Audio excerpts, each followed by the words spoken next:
Who's? Oh. What do you guys think we should talk about? What's wrong with fair life? Yeah, that's one question. Yeah. It's not. I can't find it. Way too specific. Way too specific. What's in fair life milk? We can talk about fair life. That's fine. Besides protein and calories. We'll talk about it if you want. We'll leave it for the end. We'll leave it for questions at the end. We'll talk about fair life. This presentation is all about fair life today. That's all we're going to talk about. All right. I don't think we're going to get anyone else. So, welcome everybody! Nutrition is so important. So I'm glad that you are here. Thank you for coming, genuinely. This is very valuable information that is the foundation of everything. Okay? So, with that being said, I think I can just do this. Sick. Oh, there we go. Yeah, nice. Nutrition is the missing piece. Alright? I don't know, maybe yourself, maybe you've heard it from members in the gym coming in saying, I don't see the results I want. Right? What's going on? I've been doing CrossFit for 2 years, 2+ years, whatever. Their nutrition is not where it needs to be, most likely. Okay?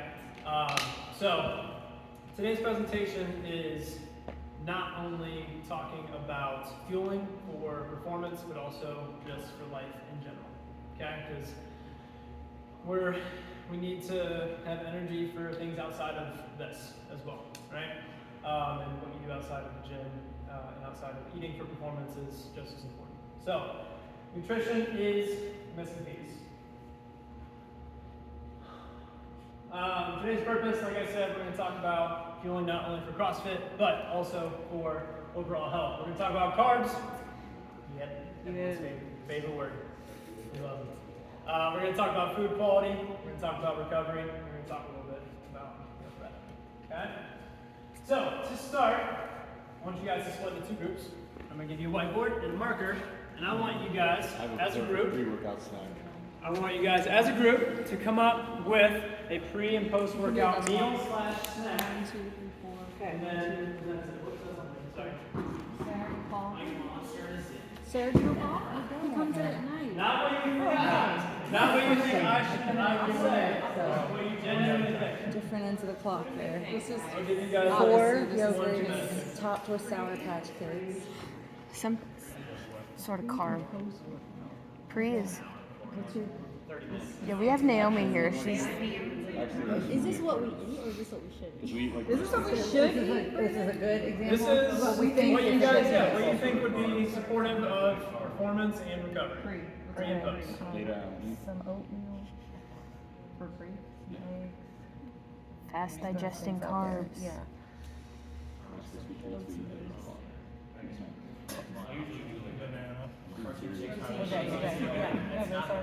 Cards. Some uncrustables. Yeah, please, whatever you think. Whatever you think.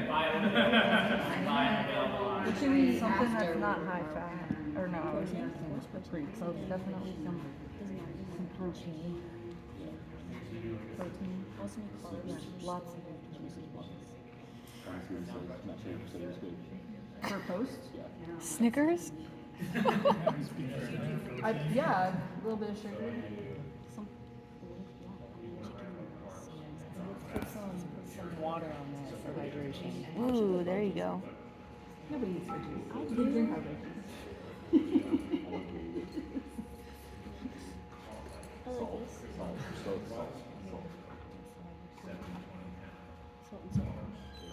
He's always got those fruit pouches. Before or after? Before. Before? We're just coming in here loaded up. This is a grocery haul. Yeah. You might have to call it. Dumping the kitchen sink in there. He's going to pay. All right, about 30 more seconds. Another post. We need a couple words. Another post. Some good for avocado.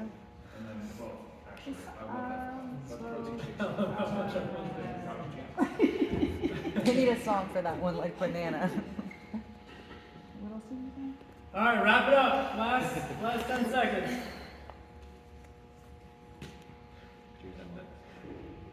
All right, sweet. Let's have this group go first. What you guys come up with? Present. For pre, we came up with oatmeal, eggs, applesauce, bananas, salt, Rice Krispie treats. Okay. Okay. Well, maybe not all. Maybe those are all just options. One of those. Yeah. All right. Okay. You're good. Keep going. For post? Uh-huh. For post, we got protein, avocado, Snickers, rice, salt, Jersey Mike's. I love that. All right. Very good. Okay. What did this group come up with? Pre and post. A little simpler. Pre was like cottage cheese and then a fruit, like applesauce or banana. Okay. Post, protein shake and fruit. Okay. So simple. Good stuff. All right. I'm not going to really speak on those a lot right now, but I'm going to put these up on the whiteboard, and I want you guys to think about these as we are going along in today's presentation. Okay? So that's good. That was fun. I love how much you guys thought about that. All right. So my next question for you guys, and you guys can just shout out answers, but what are some of the most common things you hear regarding exercise and nutrition online? You can just start shouting out if you want. Protein, Keto. protein. Yeah. Keto? All fat diets. Mm-hmm. Carnivore. Yeah. 1 gram of protein per pound of body weight. Yep. Supplements. Fasting. Yep.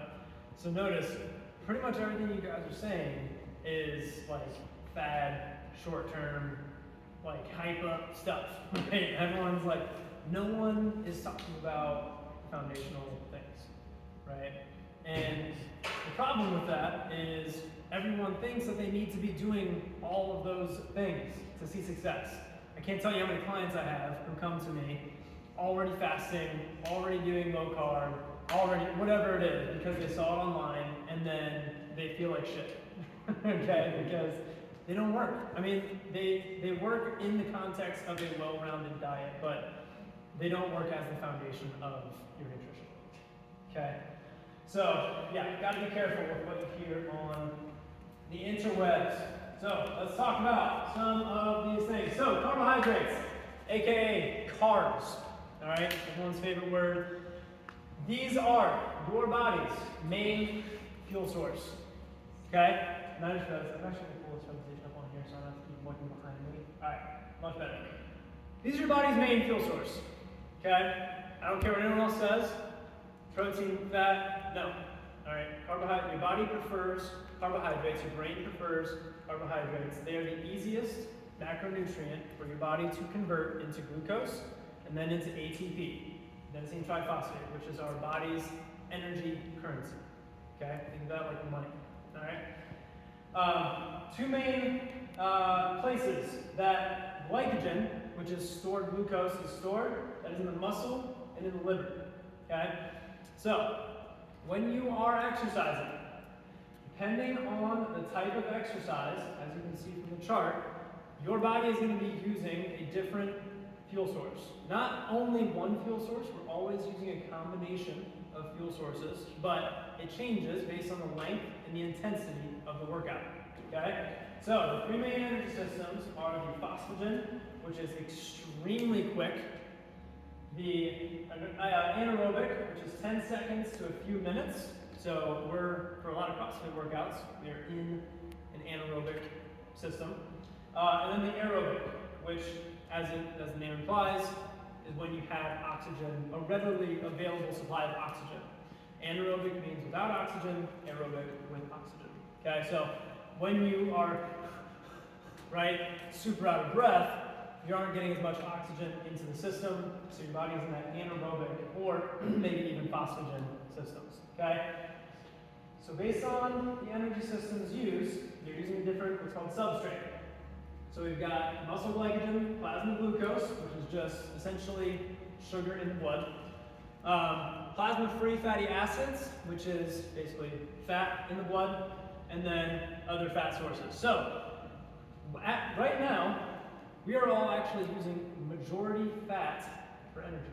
Okay? It's a very, very, very, very, very small amount because we're just sitting here, not doing anything, but technically we are using majority fat. As we ramp up the intensity, oops, so it sort of goes like this. I'll draw a little graph for you guys. So on this side, we got carbs, and on this side, we got fat, and this is time. Okay, so shorter duration, higher intensity, we're using majority carbohydrates, less fat. Okay, as time goes on, it does one of these. Okay, we use more fat, longer time, less carbohydrates. Right, that's why all these endurance athletes are rail thin, because they are using so much fat. So, for CrossFit in particular, a lot of times we are using majority carbohydrates, unless you're maybe doing zone 2 or some longer endurance movement or workout. Okay, but it's always a combination. Okay, so the biggest thing that I want you guys to take away from this is that carbs are not bad. Okay, and I want you to tell everyone you know that carbs are not bad. Okay, because that is, at first it was fats back in like, the 70s. Low fat stuff came out. They were like, oh crap, this is actually terrible for us. Let's go back to fat. And now it's carbohydrates are the devil. They're not. Okay, it's the quality of the carbs, which we'll talk about in a second. So, if athletes ask you, coaches, if friends ask you, anyone, right? Carbs are not bad. Okay. Cool. Next slide. Let's do this. All right. Next one. So, like I was saying, good and bad carbs. We've all heard this, right? We've also been told, you may have heard simple, complex. Same thing. Okay? The graph on the right is a glycemic index graph. So the glycemic index is essentially how fast a food spikes your blood sugar, how fast it's digested and absorbed in your bloodstream. Foods with a higher GI are absorbed faster than those with lower GI. Okay, so that's why kids on Halloween, we just had Halloween, right? They have all that candy, shoots up, back down. They have an energy crash. Okay, you probably experience the same thing when you have something super sugary. Okay, what dictates the glycemic index? One of the big things, at least, is the fiber content. Okay, when we have foods that are higher processed, simpler carbs, that a lot of times strips nutrients and fiber from the food. That increases the glycemic index because it's easier to digest. So if you guys have all probably heard of Ozempic and Wegovy and all these GLP-1s that are out, right? The reason for those medications is to essentially suppress appetite. That's all they are. But it's because a lot of people on those medications are eating a lot of highly processed foods, so they are digested faster in the bloodstream and they don't reach the second 2/3 of the small intestine, meaning they don't produce as many appetite regulating hormones, including GLP-1 and PYY. Okay, so that's why those medications work. So when we have these lower GI foods, we get a more steady energy supply. The way I always describe it is like a pyramid and a trapezoid. Okay, so pyramid would be low or high glycemic foods, rapid rise, rapid fall. Trapezoid is what we're aiming for, that longer, steady energy supply. Okay, that's also the reason a lot of times you'll hear people say they have carb cravings, is because the carbs are digested so fast that they aren't sustaining them long enough in between meals. So, like I said, simple carbohydrates, added sugars, highly processed flours, baked goods, candy. Certain fruits, like watermelon and dates, do have higher glycemic index. That doesn't mean they're bad, but they have higher glycemic index. So, complex stuff, whole grains, veggies, beans, lentils, whole fruits. Examples of those. If you are having a higher glycemic food, you can actually lower the glycemic index of the meal as a whole by pairing it with fats and protein. Pairing those food groups together. Okay? So, depending on your goal, your exercise that you're doing, like this can change. If it's close to a workout, Okay? Let's say it's like 30 minutes before a workout. I'm not going to tell you to eat a well-rounded meal with high-quality carbohydrates. Doesn't make sense because your digestion is going to be inhibited during the exercise, and it's not going to be digested readily available as fast as maybe like, I don't want to say candy necessarily, but a simpler carb, like a piece of fruit, or we could say a slice of bread or rice cakes or something like that. If it's longer out, then yes, having that well-rounded meal with some quality carbohydrates is a good idea for fueling.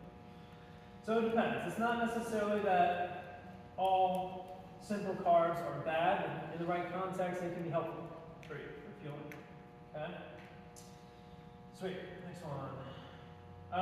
So this is a graph. I don't know how well you guys can see that, but this is directly from my old sports nutrition book.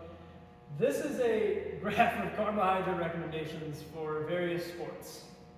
And it's going to be surprising to you guys. Like, this is a lot of carbohydrates, okay? My running clients, they are basically just eating carbs all day. Like, it's difficult for a lot of people to hit these numbers, all right? But overall, carbs should make up 40 to 65% of your daily intake, all right? A lot of times I start, if my client, let's say they're trying to lose weight, I'll start them at 40%, they still think it's high. No, this is not that high, all right? So 40 to 65% might be more than you think. As you can see here, if the goal is weight loss, 40%. If your goal is muscle gain or exercise performance, optimizing performance, closer to 60 or closer to 50 plus, we'll say. The 65%, we're probably reserving that for high-level athletes who are just working out, shouldn't be eating that essentially, or long endurance athletes. So, just another emphasis on carbs are important. Before we move on, actually, any questions on carbohydrates? Well, is there, can you have weight loss and muscle gain at the same time? It's a great question. Yeah. So a lot of people want body recomposition, right? That's when you're losing body fat, gaining muscle.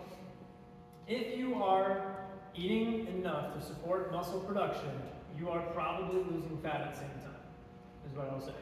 Muscle is packed with mitochondria, which is the body's energy powerhouse, right? It's what produces our energy. So the more mitochondria you have, the higher what's called your basal metabolic rate, which is the amount of calories that you're burning at rest.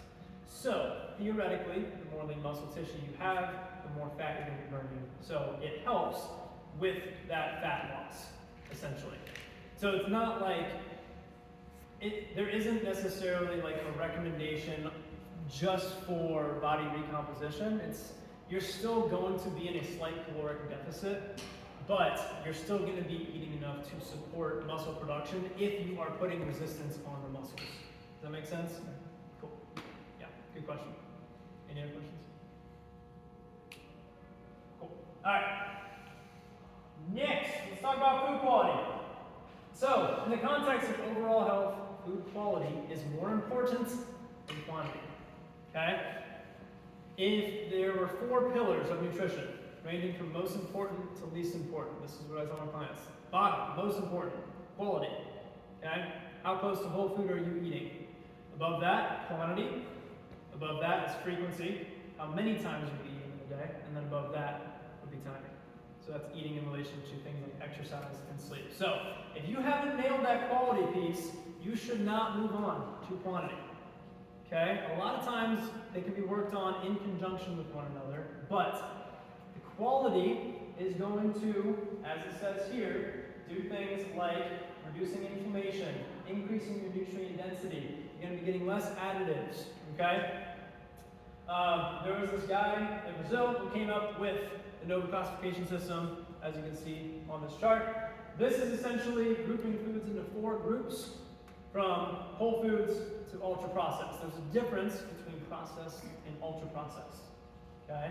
Whole foods, you know what they are, you know where they came from, the other names, right? Fruits, veggies, meat, all that good stuff, grains.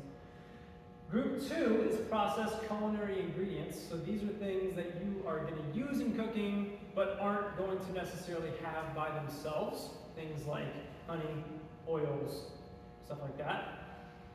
Group 3 is processed foods that maybe should be had in moderation. Things like canned or pickled items, artisanal breads, cheeses, beer, wine, stuff like that. And then group 4 is the ultra-processed category, which everyone thinks of when they think of ultra-processed food, right? The hamburgers, the pizza, the ice cream, the cookies, all that stuff. So group 4 is really what we want to try and keep in moderation, okay? No matter who you are, really. Like, if we are talking about, I know, like, again, it depends on the goal, but if we are thinking about the long term and the risk of chronic illness, this is very important for reducing risk of chronic illness as you get older, okay? Inflammation is one of the underlying causes of almost all chronic illnesses and obesity in our country, partially because of these foods. All right, so in moderation, everyone says that, but you want to try and limit these, okay?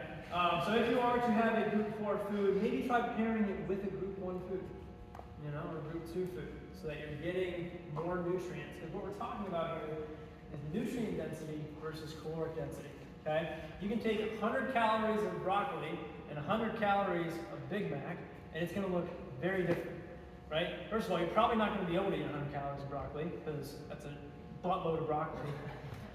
Second, this is going to, it's not going to keep you full as long because your body is going to crave those nutrients. If your body does not have the raw materials it needs, fiber, nutrients, it will tell you that in the form of hunger. It's not going to say, hey, Paul, eat some vitamin A, dude. Come on, I need it. It's just going to show as hunger because you're not getting what you need. All right, so if you provide your body with the nutrients that it needs, you're going to stay full longer, and you're going to probably have overall less calories. Okay? Did you have a question? Yeah, you say hamburgers, is that the McDonald's hamburger, or is that you're buying ground meat and making your hamburger yourself? That's a great question. That is, I was referencing McDonald's, but there's a very wide range of quality in between those two, for sure. A McDonald's hamburger, it's got an ultra-processed bun, crappy burger, crappy meat, right? Versus one at home, you can get grass-fed beef, you can get maybe a whole grain Dave's Killer bun, throw some veggies on it, right? So, Keep talking. definitely. Keep talking. Yeah. Good. Yes, okay, so next one. All right. You've probably heard of Michelle Obama's My Plate, which has all 5 of the food groups. That was her attempt to get kids to eat healthier in America. It's good, but it's a bit unreasonable because no one is going to get all 5 food groups every single meal. It's ridiculous. So what we use as dietitians is called the plate method. Okay? This is a balanced plate. Half your plate, non-starchy veggie, quarter of the plate lean protein, quarter of the plate quality starch. This, I would say, again, it depends on your goals. If your goal is weight gain, this isn't gonna, you're probably gonna have more carbs on your plate than veggies, okay? But for general health, and this will still provide you with adequate carbohydrates and protein and nutrients, okay? So when you are building a plate, this is kind of what I want you thinking for maybe 2 out of 3 meals per day. It doesn't have to be every meal. You're gonna have fruit, you're gonna have dairy, you're gonna have fats, right? Those are just kind of making their way in throughout the day. But in general, this is a good, these components of the meal are good to look for whenever you're building a plate, okay? It's gonna fill you up, give you plenty of nutrients, plenty of fiber. So, pre and post workout food ideas. Let's talk about these real quick. Let's start with this one. So, we got cottage cheese, applesauce, or banana. This is pretty good. Lactose from the cottage cheese, so dairy products, isn't digested quite as fast as some of the other sugar molecules, but you are getting a fruit in here, which is going to be digested a little bit faster, which is good, more readily available. So that would be a good pre-workout snack. I would say maybe we could have that an hour before would be good before your workout.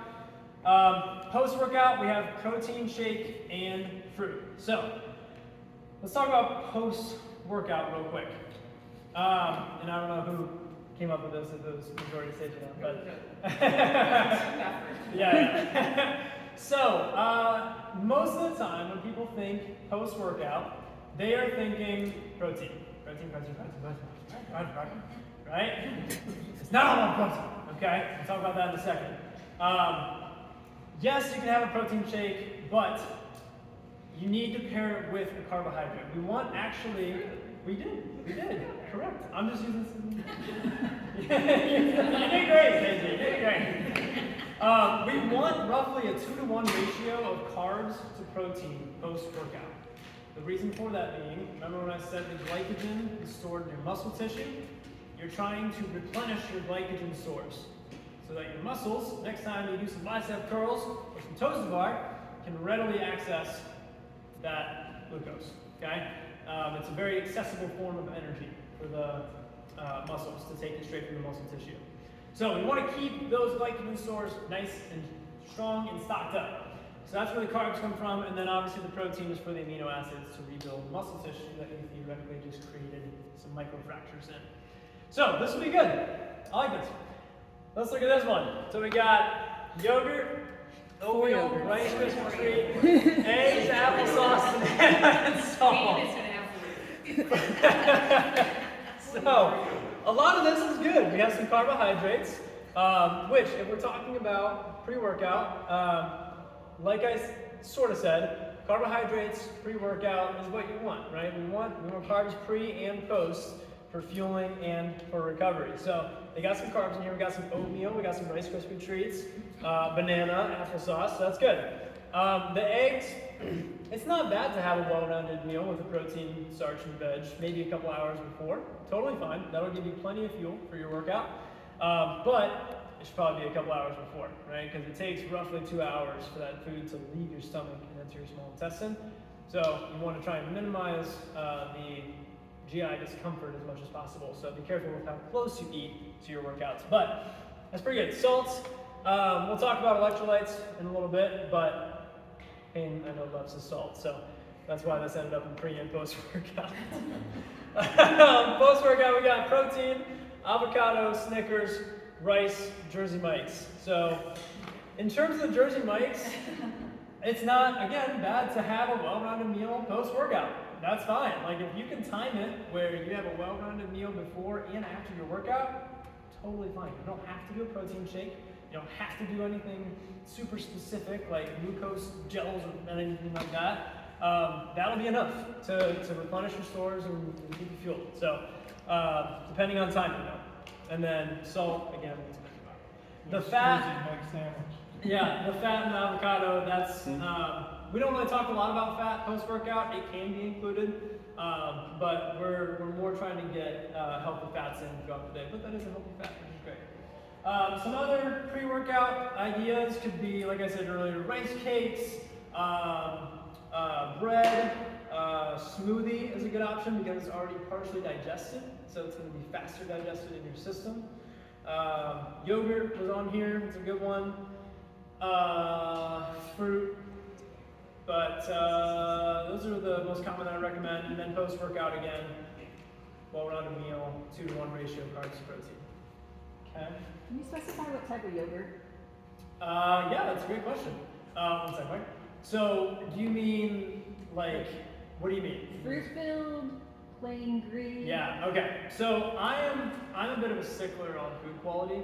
So I prefer unflavored, just regular yogurt. Doesn't have to be Greek necessarily. Greek is going to be a little bit more protein dense most of the time, but regular yogurt is still going to give you the probiotic benefits, so it's totally fine. But I do prefer unflavored. Yeah, just to avoid the added sugars and artificial sweeteners and stuff like that. I know Payne doesn't care about that. Yeah. After I work out, I don't want to have fish on bagel. Okay. Those are the two things that I need, right? Yeah. Protein. Yeah. Starch. Carbohydrate. It's good. Perfect.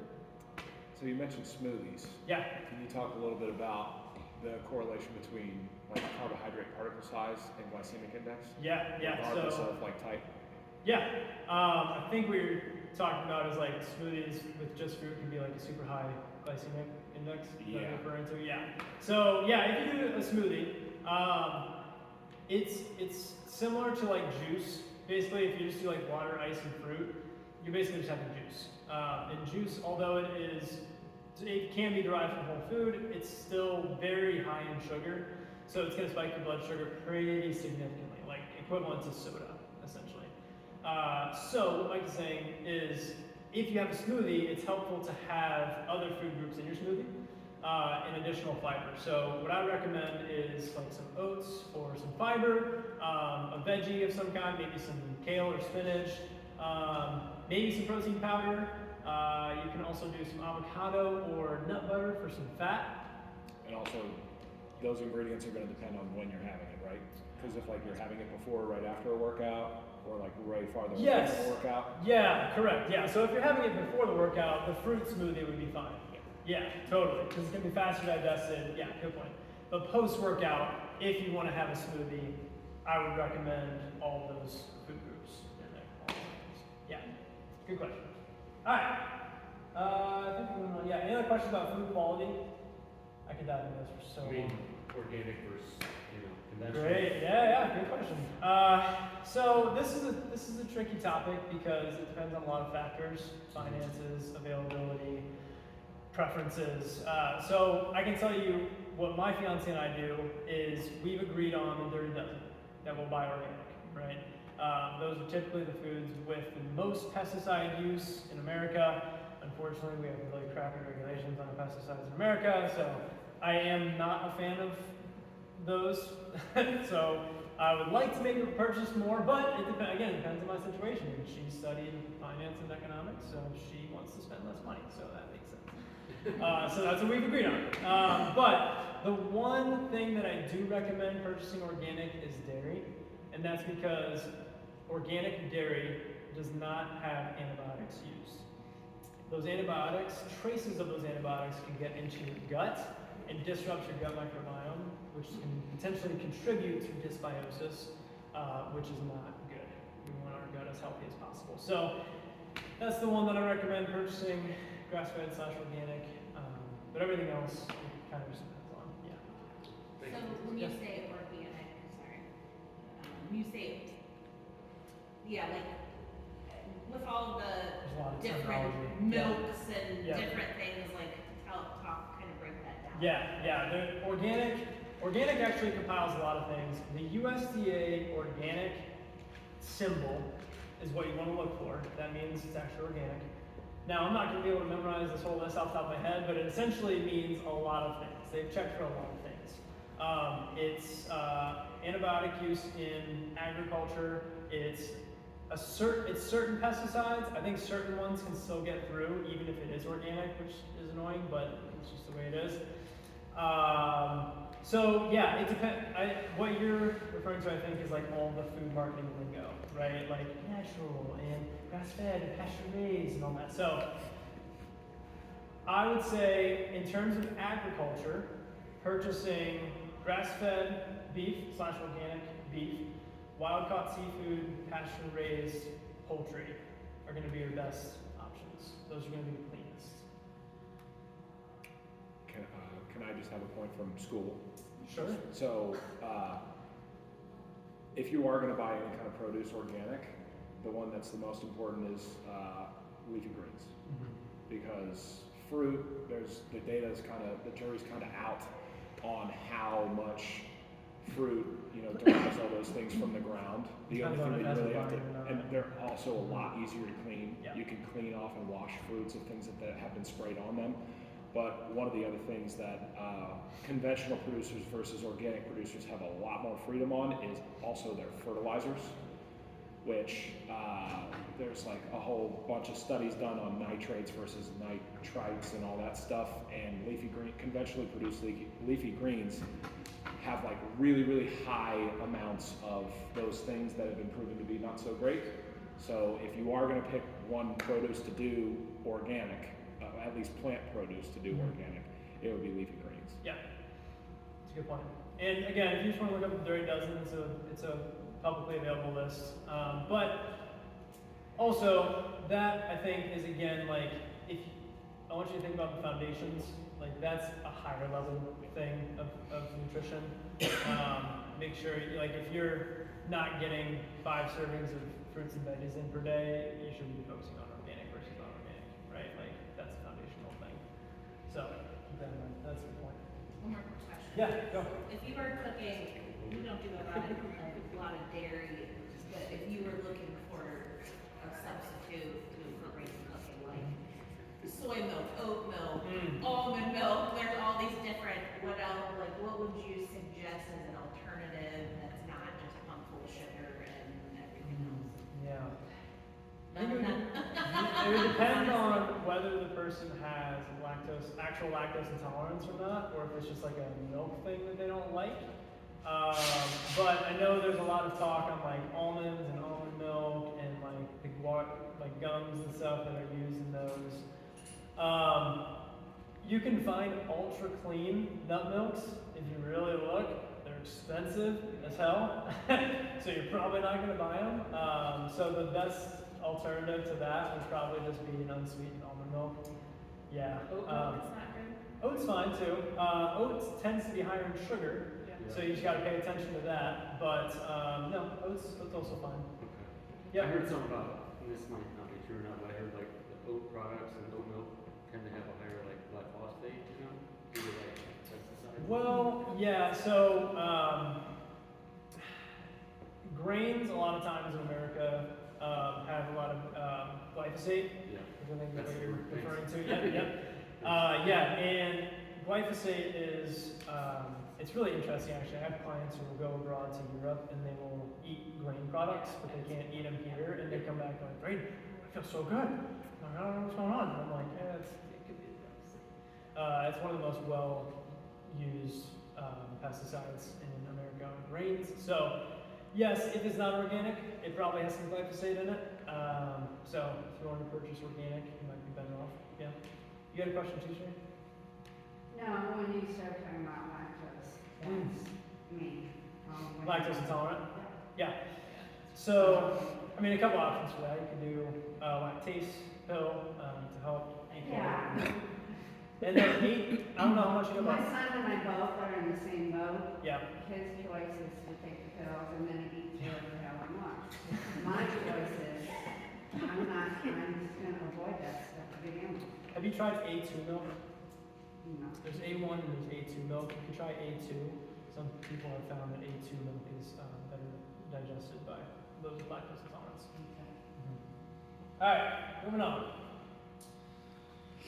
All right. Recovery. Exercise is nothing without recovery. It's not. You have to give your body time to heal and repair. Okay, that's the beautiful thing about our bodies is that they can do that, but not if you are just treating it like trash all the time and constantly putting it through extremely vigorous tasks. Okay, we have to give it the rest and recovery that it deserves. So sleep, nutrition, and hydration are the 3 big ones. Starting with sleep. So many people tell me that they are tired all the time. And then they tell me that they're sleeping 5 to 6 hours a night. And I'm like, no shit. You're not sleeping enough. Okay? 7 to 9. That is the recommendation. 7 to 9 hours of actual sleep time. We have to account for sleep latency and time awake at night that you don't realize you're awake. Okay? But 7 to 9 hours of sleep. Okay? So, a couple things can happen when we don't sleep enough. Our muscles are not going to get as much time in the repaired state. Okay? That is the body's time to repair muscle tissue, is when we are sleeping. Majority of it. Okay? We're also cleaning the brain while we sleep through the lymphatic system. We are removing toxins. We are resetting the digestive system. Okay? Sleep is we call it the 4th macronutrient for good reason. It is so important. So, not only sleep timing, but also sleep quality. So, you have to prioritize your sleep if you want to be successful. All right? When we get less than 6 hours of sleep, even just a couple nights, we are almost as insulin resistant as a pre-diabetic. Okay? Which means your insulin is not working as effectively. Insulin is what allows So if we have a cell, okay, and this is like, let's say this is the receptor, okay, insulin comes in and it binds to this receptor, which allows glucose, which is our blood sugar, to then enter the cell, okay? So when this isn't working as well, we have more glucose in the bloodstream, all right? That leads to feelings of hunger and cravings because your cells aren't able to utilize glucose as effectively as sugar, okay? Which is why you'll probably hear a lot of people, maybe you experience this yourself, if you get crappy sleep, you are craving more sugar most of the time, right? I see some head nods, okay? So that is part of the reason. Nutrition, glycogen stores, we talked about already, so we don't need to go through that again. Micronutrients, these are your vitamins and minerals. Energy production is an extremely complex system. It is not like you can just drink caffeine and you have energy, okay? That's not how it works. There are multiple cofactors, coenzymes. Adam said, yeah, he definitely did. There's many micronutrients that are involved in the energy production pathways, the TCA cycle, glycolysis, all right? So we need to get a variety of those vitamins and minerals. And then inflammation as well. When we work out, we are inflaming our bodies. It is a positive form of inflammation because it results in a positive adaptation, muscle growth, right? But if we are doing that and then we're also drinking a bunch of alcohol and then we're also eating a lot of added sugar and we're not sleeping well, our bodies are inflamed all the time. And it's going to make healing and repair much more difficult, okay? Hydration, water recommendation, half your body weight in ounces plus 20 ounces per hour of exercise. That is the general water recommendation. I get a lot of questions of like, what about watery vegetables? And what about coffee and tea? If you want to try and track that, be my guest. I'm not going to do all that math, okay? Just focus on your actual water intake and try and get half your body weight in ounces plus 20 ounces per hour of exercise. At a certain point, that equation doesn't work as well, so that's why I have this P chart here. This is exactly what it is, the P chart. The optimal hydration is lemonade, okay? Too clear, you might be a little bit overhydrated. Light beer, you might be a little bit underhydrated. Now, caffeine is going to affect this, okay? If you have caffeine, it's diuretic, so it's going to cause you to excrete more fluids, so you might have clear urine after having caffeine, even if you're not hydrated, okay? So keep that in mind in relation to your caffeine intake. But this is a generally helpful thing to look at and keep in mind for your hydration. Electrolytes. So Pam was talking about salt on the board. So sodium, in particular, not necessarily salt, but sodium is the body's most abundant electrolyte. It is the most important. Okay, sodium-potassium pump is in nearly every cell in the body, and it is very helpful. So, in order to maintain fluid balance, we were talking about water and electrolytes. Okay, if we have a bunch of water but not a lot of salt, our bodies have to excrete more water to keep that balance, right? But if we can get water and electrolytes throughout the day, we're able to retain and utilize more of that fluid that we're taking in. I have a lot of clients who restrict sodium unnecessarily because they're scared of hypertension, high blood pressure. Don't do that, okay? Just use a quality, like Himalayan salt, a sea salt, a volcanic salt in your cooking to taste, and you should be fine, all right? We get roughly 60% of our sodium intake from ultra-processed foods and dining out anyway, so if you're paying attention to those things, you're probably okay on sodium, okay? But a whole salt, like one of the salts I just mentioned, is also going to contain other minerals, which are beneficial. So, totally fine to use salt in your cooking. The other electrolytes, like potassium, magnesium, calcium, we're going to get those from our diet, hopefully. All right, but all of those electrolytes they're called electrolytes because they essentially carry electrical charges with them, right? Positive, negative, you guys remember back in science class. But we need an adequate supply of electrolytes. So in terms of, in relation to exercise, I personally use electrolytes every time. I use something called buoy, which is, I've had samples of here before. It's really clean, unflavored, unsweetened. But you can use other ones. The times I recommend them are working out over an hour, excessive sweating, vomiting, and diarrhea are the main times that I recommend using electrolytes. However, if you are someone who sweats profusely during workouts, not a bad idea to use electrolytes every time. It's not going to hurt you to use electrolytes every time for your workouts. Okay?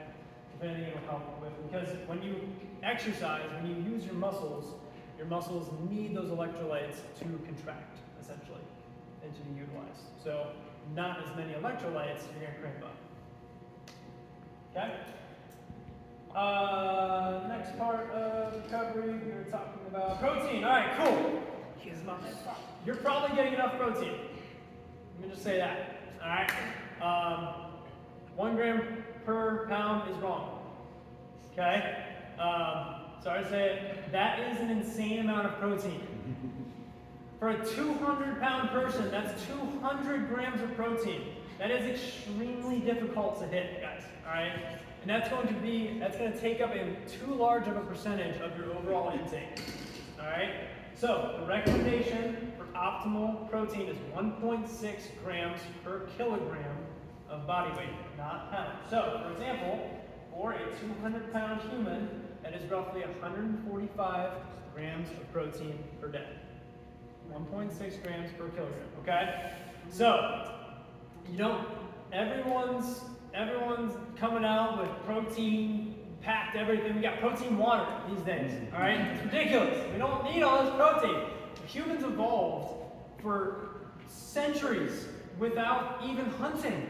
Right? We came from apes. We ate starches. We ate carbohydrates as the main form of our diet.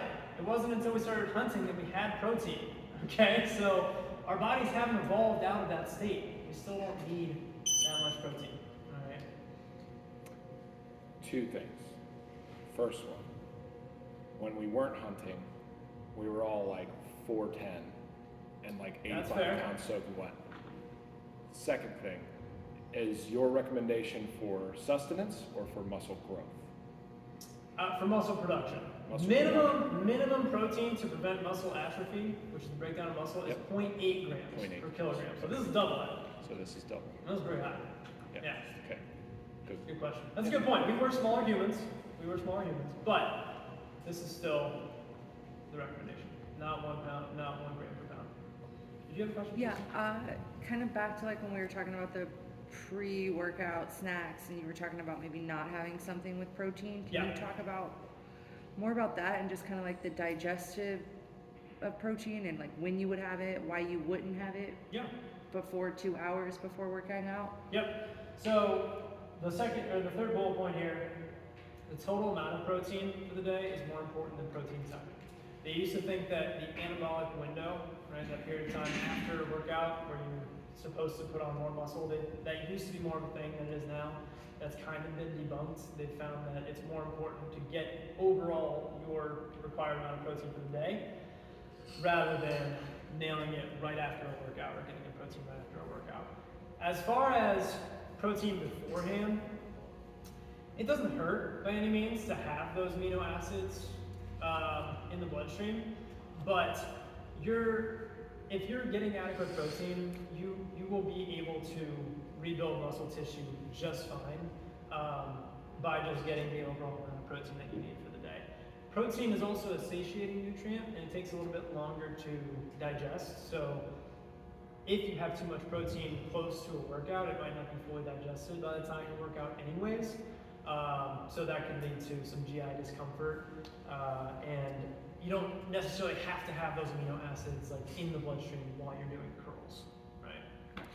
And then when you said the 2-to-1 ratio, you were trying, so you would be like 30 grams protein, 60 grams carbs. Sure. Is that what you're talking about? Yeah. Okay. Roughly. Doesn't have to be exact. What I say is just try and have a carb with your protein.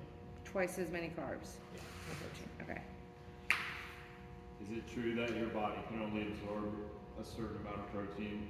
Or like if I eat like 100 grams of protein in a meal, am I going to benefit from all 100? Yeah, it's a good question. So, any nutrient in excess will be converted to fat. But the body can only utilize a certain amount of protein in one sitting.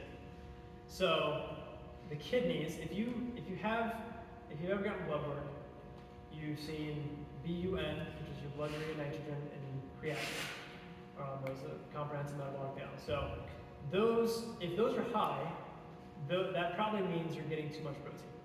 It's putting strain on your kidneys, which essentially help to filter protein. So if you're getting a lot of protein in one sitting, that's putting a lot of strain on the kidneys. So yeah, I mean, it's, my professor used to say 60 and 40 for guys and gals in one sitting.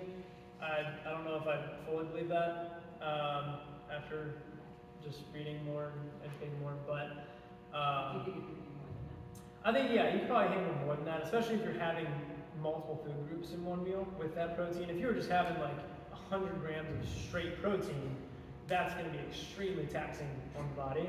But if you're having it with other food groups, that's going to make it a little bit easier to break down and digest. I did that last night, that's why I asked. What did you eat? What a waste. What did you eat? A lot of chicken. And just chicken. It's not like toxic, it's not going to kill you, but yeah, if you see those in your blood work, it's probably a little bit high.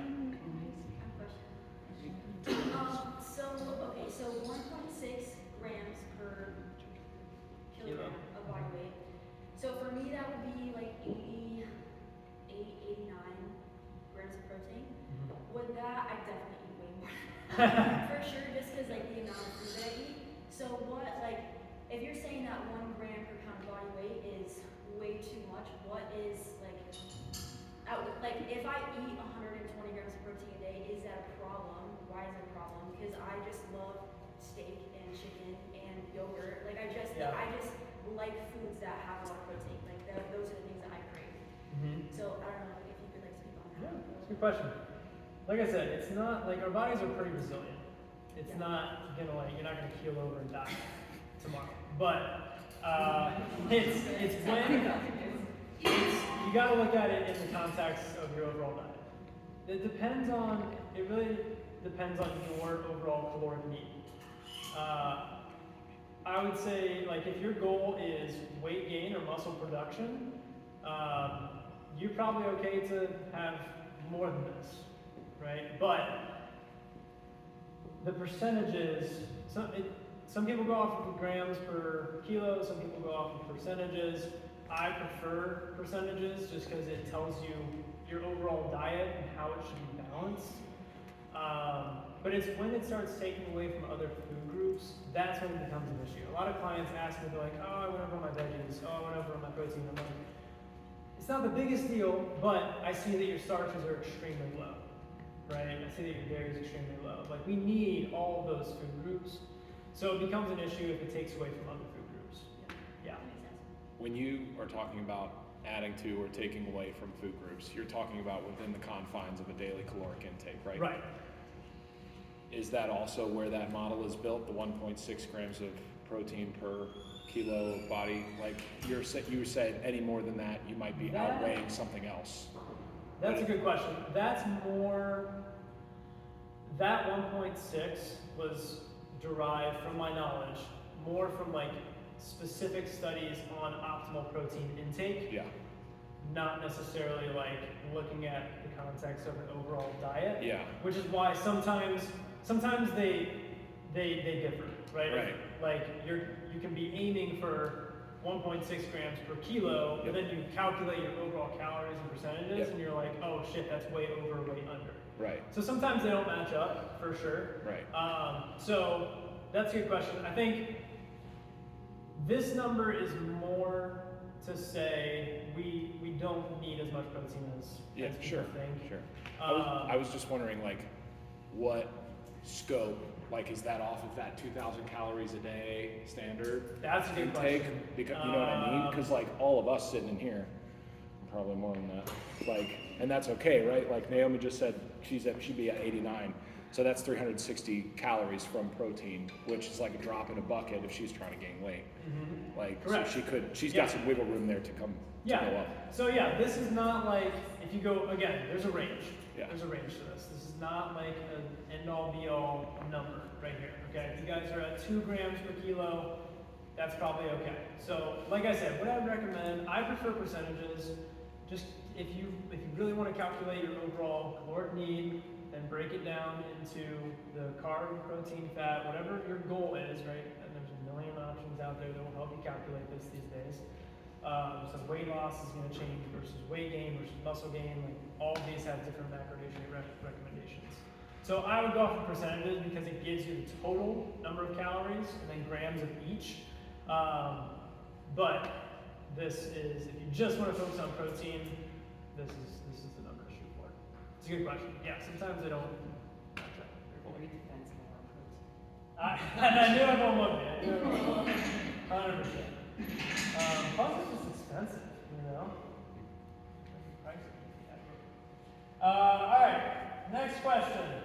Not question. Slide. Meal prep. Man, yeah, I know we're doing short on time. Alright, couple ways to look at meal prep. We can prep large batches of full, well-rounded meals and eat those throughout the week. You can also prep batches of meal components and put those together to make complete meals. That's how I work personally, because it's easier and less daunting than following a recipe. So many of my clients get so fixated on recipes when they start like meal prepping, like just cook, just keep it simple. Seriously, like I think that's one of the biggest reasons people they burn out with meal prep, or they just don't want to do it in the first place, is because they think they have to be, you know, bodybuilder Tim who's got all of his dishes laid out and his containers laid out for the day and everything's perfectly measured. It's like, no, just cook a big batch of rice, cook a sheet pan of asparagus and chicken thighs, and put it in the fridge. Like, don't overthink it, all right? But it does help dramatically, okay, to have this food ready to go. When we don't have prep food, you're probably dining out more. I just saw a video the other day of this dude who broke down eating Chipotle, basically the same thing at Chipotle versus at home for a full month. It was like over $900 difference. It's crazy, all right? You're saving probably close to 50% if you can cook at home more. Plus, you're getting less fat and less sodium, which we get more of when we dine out, regardless of where you go, unless you're getting a salad every time, which is boring. No one wants to do that. So, not only that, but we're also more likely to make poor decisions because you get home from the gym, you're ravenous, you just had a stellar workout, you open the fridge, crickets, there's nothing there, right? You go to the pantry, oh, there's Oreos, there's Rice Krispie treats, right? There's all this good stuff that's just ready to go. Our brains are designed to seek sugar, salt, and fat, okay? So if you give it easy access to that, it's going to be real hard to say no. Okay, so you got to break down that barrier, or put up a barrier rather, by having that food ready to go. Okay, biology is very, very difficult to fight. We have a lot of hormones, and they're powerful. Spice it up. So, if you are, especially if you're doing the component style of meal prep, using spices, sauces, dressings, and different cooking methods are great ways to keep food interesting. I have so many clients who don't use like any spices in their cooking. I'm like, that sucks. Why are you doing that? I'm boring as hell.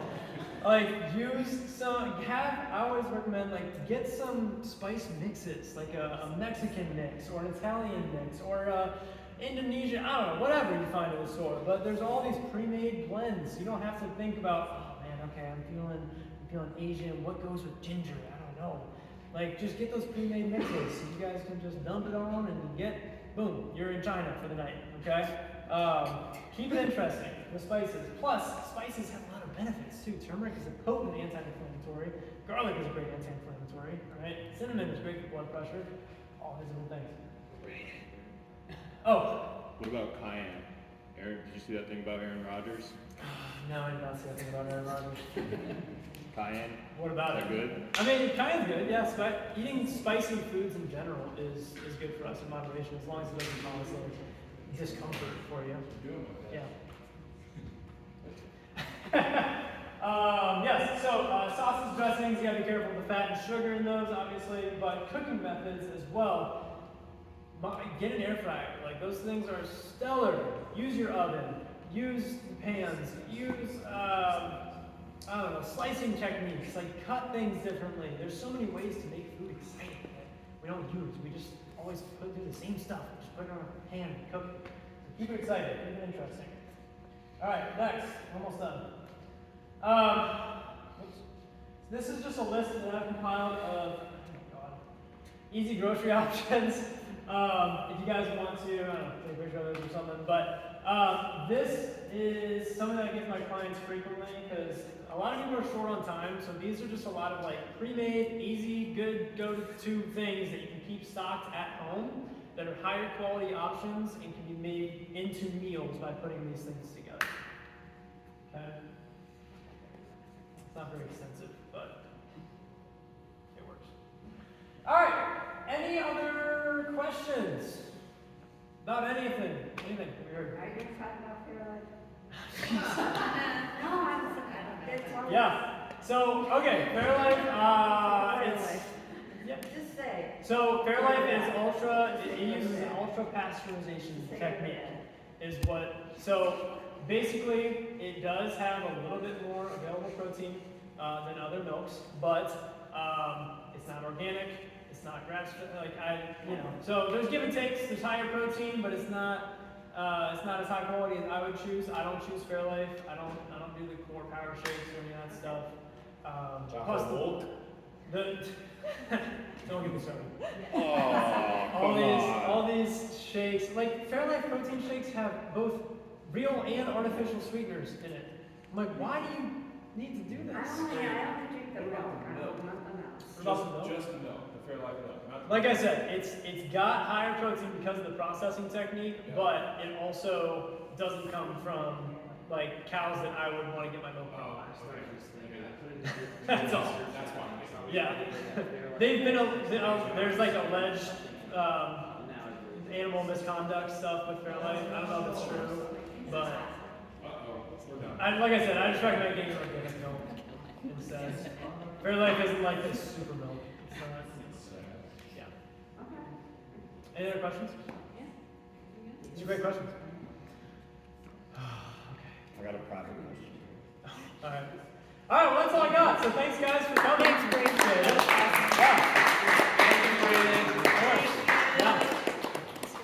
If you have any other questions, feel free to ask me now or later.